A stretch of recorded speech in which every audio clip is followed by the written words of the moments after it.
24 mstari wa 46.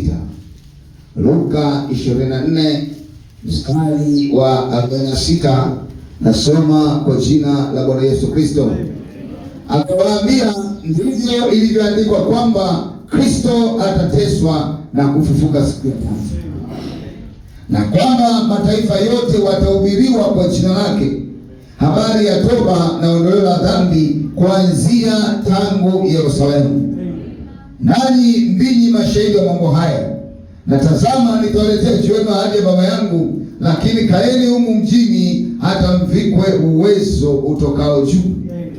Bwana aongeze baraka zake usimamo neno lake na tukaketi. Jina la Bwana libarikiwe.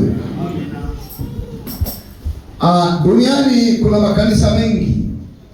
Yako makanisa mengi yenye majina mbalimbali, lakini kanisa la Yesu Kristo ni moja.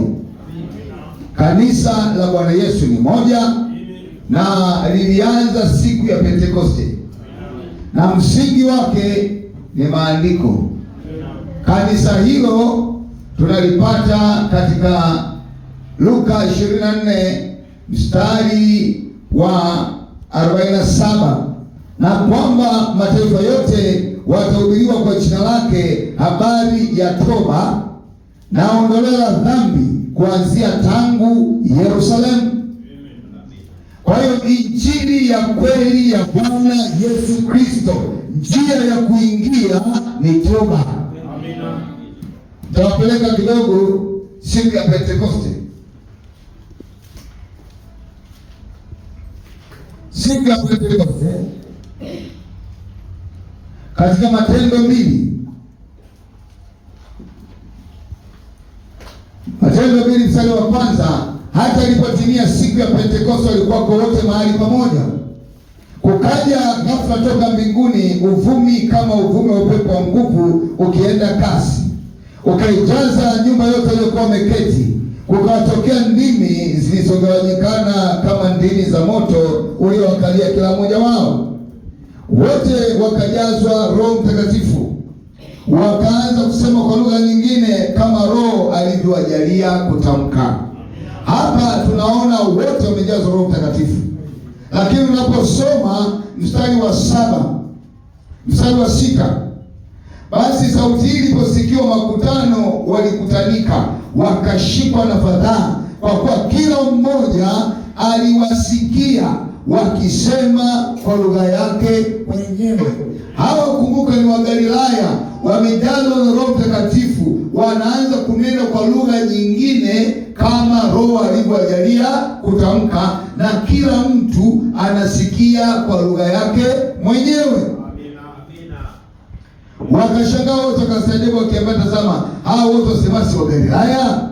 Imekuwaje basi sisi kusikia kila mtu kwa lugha yetu tuliozaliwa nayo?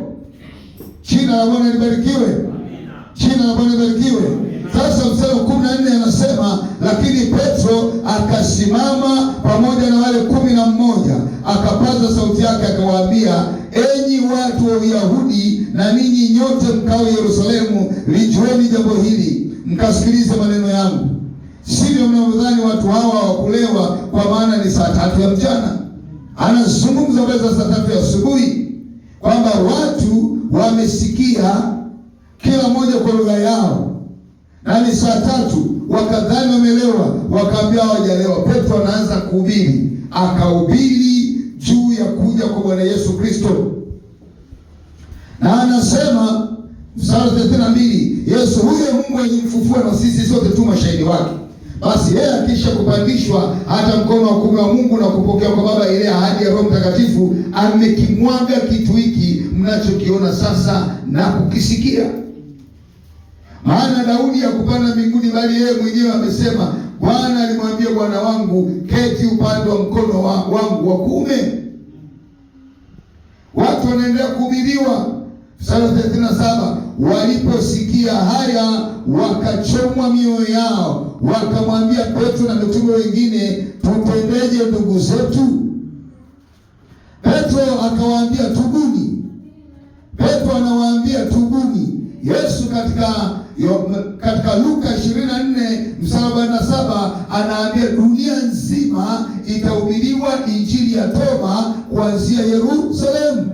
Tunaona Petro akiwa Yerusalemu siku ya Pentekoste anaanza kuhubiri injili ya toba, akiwaambia watu katika Matendo 2:38, Petro akawaambia, tubuni mkabatizwe kila mmoja kwa jina lake Yesu Kristo mpate ondoleo la dhambi zenu, nanyi mtapokea mpacha Roho Mtakatifu.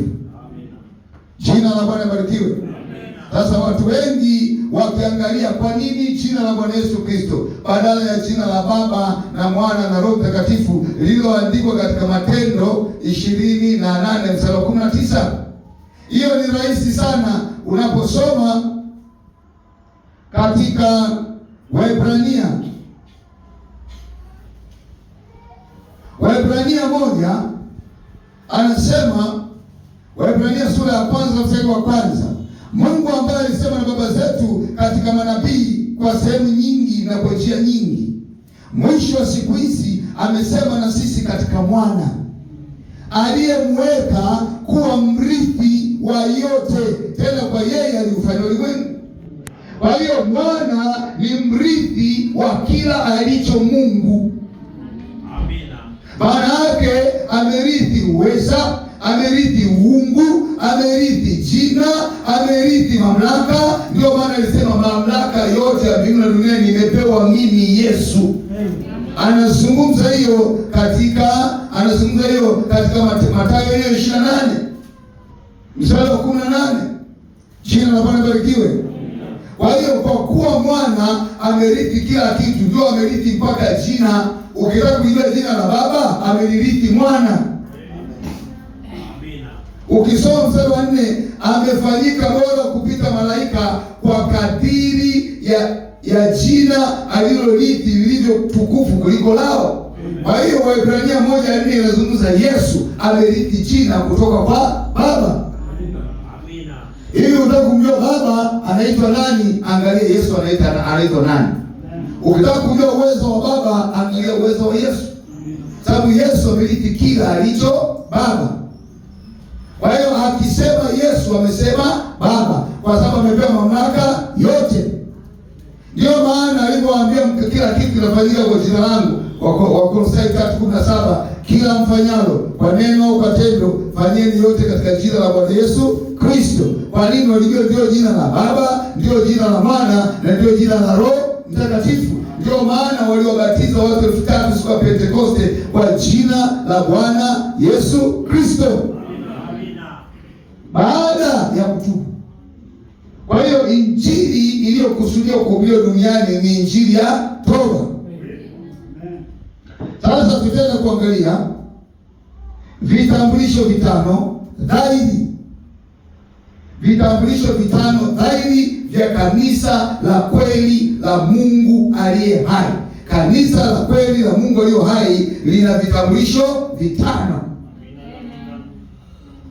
Jina la Bwana libarikiwe.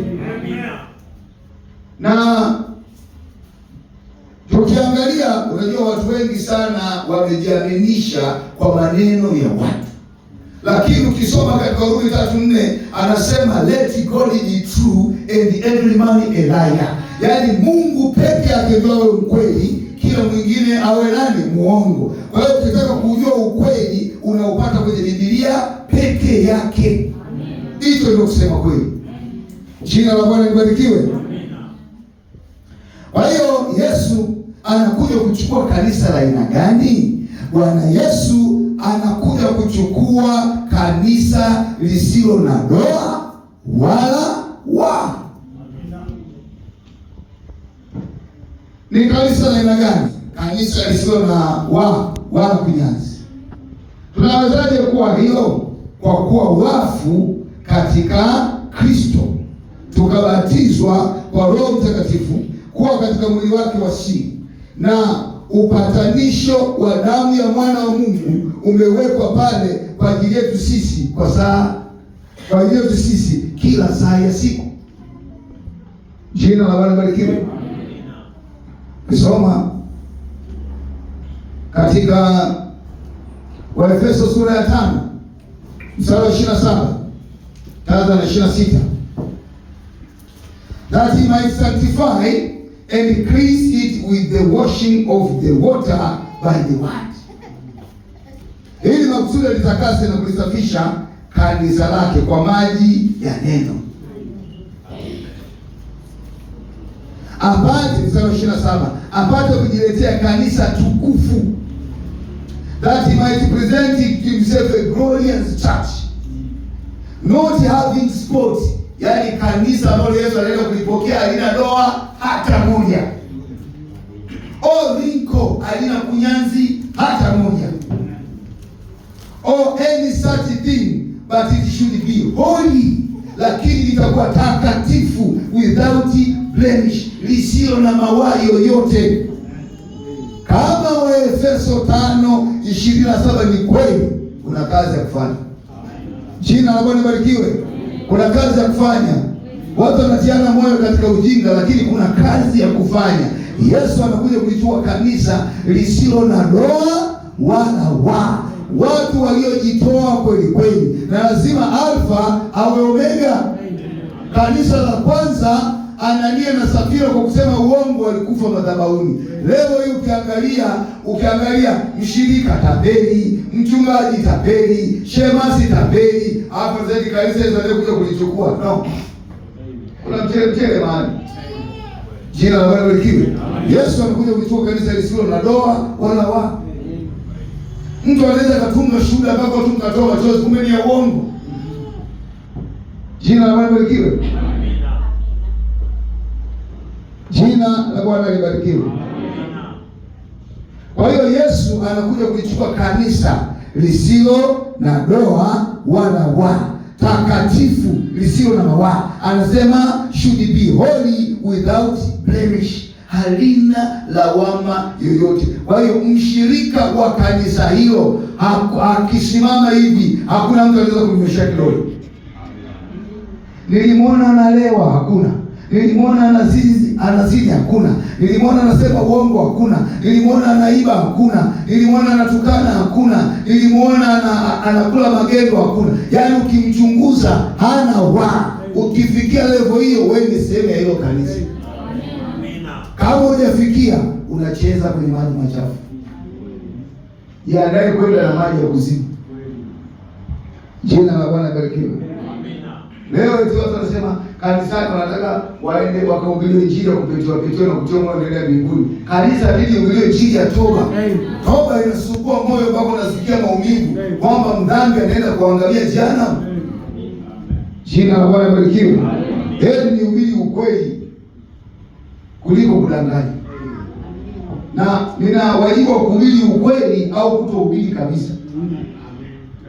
Jina la Bwana libarikiwe. Amina. Kwa hiyo sasa tukamilishe vitano pale 163. Sasa neno la kwanza katika Yohana 3:5. Yesu alisema mtu asipozaliwa kwa maji na Roho, tubuni mkabatizwe. Jina la Yesu Kristo, kwa jina la Yesu Kristo, kwa ondoleo la dhambi, ndipo basi mtazaliwa kwa Roho.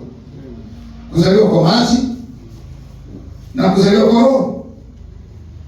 Jina la Bwana libarikiwe. Amina.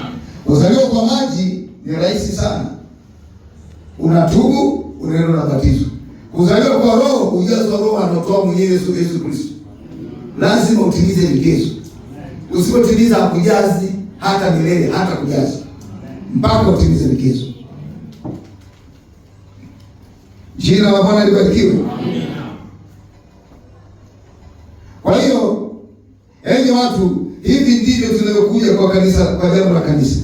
Kwa kutubu, kubatizwa katika jina la Yesu Kristo kwa ondoleo la dhambi zetu, na ahadi ya kwamba tutaupokea ubatizo wa Roho Mtakatifu.